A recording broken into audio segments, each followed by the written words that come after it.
इस वक्त खित्ते में पाकिस्तान और भारत की जंग के बादल भी मंडला रहे हैं। आपको पता है, उसके हवाले से जो ताज़ा तरीन अपडेट्स हैं, मीम्स का तूफान अपनी जगह, लेकिन इस वक्त जो पाकिस्तानी हुकाम अब बताना शुरू हुए हैं उनसे अब ये लग रहा है कि ख़तरा बढ़ता जा रहा है। ये मैं नहीं कह रहा, या ना मेरी कोई ख्वाहिश है ना मेरी कोई राय है, ये वज़ीर दिफा ख्वाजा आसिफ का ताज़ा तरीन बयान है जो उन्होंने गैर मुल्की मीडिया को इंटरव्यू देते हुए कहा। और बल्कि ये हेडलाइंस में, ब्रेकिंग न्यूज़ में इस टाइम चल रहा है उन मालूमात की बुनियाद पर जो इस टाइम बतौर वज़ीर दिफा उन तक पहुंची हैं। और वो कह रहे हैं कि इंडिया की जानिब से फ़ौजी कार्रवाई किसी भी वक्त मुमकिन है। हमने अपनी तैयारी कर ली है क्योंकि अब ये ख़तरा बहुत करीब महसूस हो रहा है और ऐसे हालात में हिकमत अमली के हवाले से हमने कुछ अहम फैसले करने थे जो कर लिए गए हैं।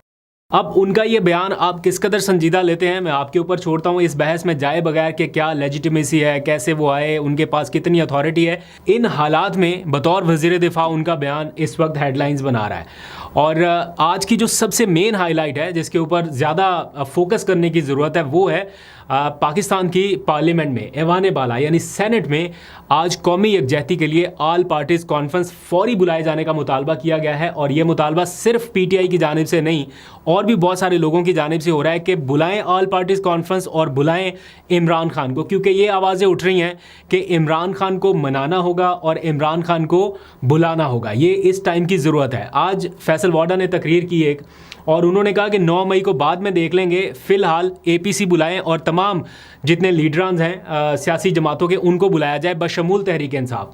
और वो इस तरफ इंडिकेट कर रहे हैं कि जब तहरीक इंसाफ की बात होती है तो दैट मीन्स कि इमरान खान, क्योंकि सबको पता है कि इमरान खान ही तहरीक इंसाफ है। तो ऐसा नहीं हो सकता कि बैरिस्टर गौहर को बिठा के आप कहें कि चलें जी कौमी यकजहती के ऊपर बैरिस्टर गौहर ने बयान दे दिया तो हो गई रिप्रेजेंटेशन उन सब लोगों की। बैरिस्टर गौहर के पीछे वो सारी अवाम उस तरह से नहीं है जिस तरह से इमरान खान के पीछे है।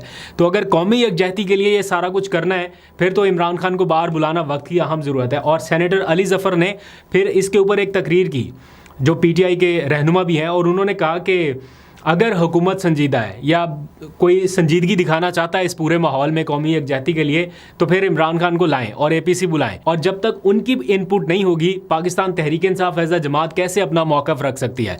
शेर अफजल मरवत का मैंने बयान सुना हालिया दिनों में, वो तनकीद भी कर रहे हैं पीटीआई के ऊपर खुल के, लेकिन आज उनका बयान भी यही है कि इमरान खान को मनाना होगा और बाहर लाना होगा। उनको मनाएं, उनसे बात करें और ये मामला आगे लेके बढ़ें।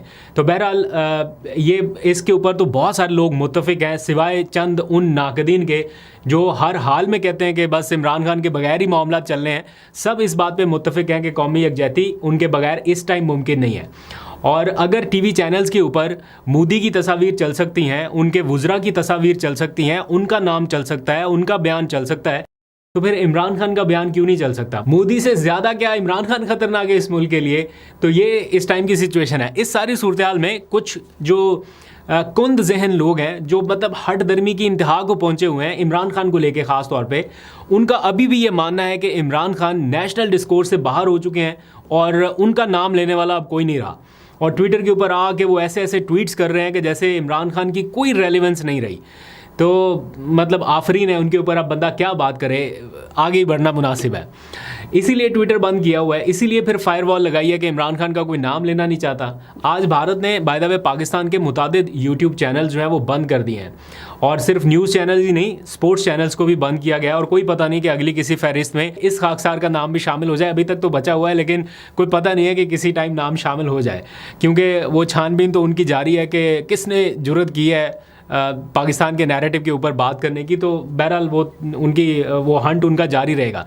लेकिन अफसोस की बात पता क्या है, जो सबसे ज़्यादा इस सारे मामले में मैं आज सोच रहा था वो ये कि आज ट्विटर के ऊपर हम यही बात VPN लगा लगा के लोगों को बताते रहे हैं कि जनाब ये हो गया, भारत ने चैनल्स बंद कर दिए, और हम एक ऑलरेडी बंद प्लेटफॉर्म के ऊपर यानी ट्विटर के ऊपर VPN लगा के ये सारी चीज़ें देख रहे हैं, VPN लगा के ये पोस्ट कर रहे हैं कि जनाब भारत ने चैनल्स बंद कर लिए। आज भी चेयरमैन PTA सहाफ़ियों के साथ उनका कोई आमना सामना हुआ थोड़ी सी देर के लिए। तो सहाफ़ी कमर महकन है, उन्होंने उनसे पूछा कि सर आपने फायरवॉल लगाई हुई है पाकिस्तान में, तो आगे से उन्होंने हदीस सुना दी कि कितनी खबरें दुरुस्त होती हैं, अगर कोई फासिक आप तक खबर लेके आए तो पहले उसकी तस्दीक कर लें। लेकिन क्या ये दुरुस्त नहीं है कि हमारे यूट्यूब चैनल्स के ऊपर फायरवॉल लगी हुई है? अगर दुरुस्त नहीं है तो मोबाइल डाटा के ऊपर क्यों नहीं वीडियोस प्ले होती? बहुत सारे लोग आप में से भी शायद VPN लगा के ये व्लॉग देख रहे हैं, बिना VPN के तो नहीं चलता। तो दैट मीन्स के फायरवॉल का ही असर है ना। तो अगर हमारे यहाँ पर ये सारा कुछ हो रहा है और ट्विटर बंद है, फायरवॉल लगी हुई है, चैनल वीपीएन के बिना नहीं चलता, और हम जनाब के वो भारत ने चैनल्स बंद कर दिए हैं, नहीं होने चाहिए, ये भी नहीं होना चाहिए। और कोई पता नहीं अगले लम्हे हमारा भी चैनल उधर बंद हो जाए। तो हम इमरान खान के कहने के मुताबिक ना हो कि hope for the best but be prepare for the worst, तो हम वर्स्ट के लिए भी खैर तैयार हैं।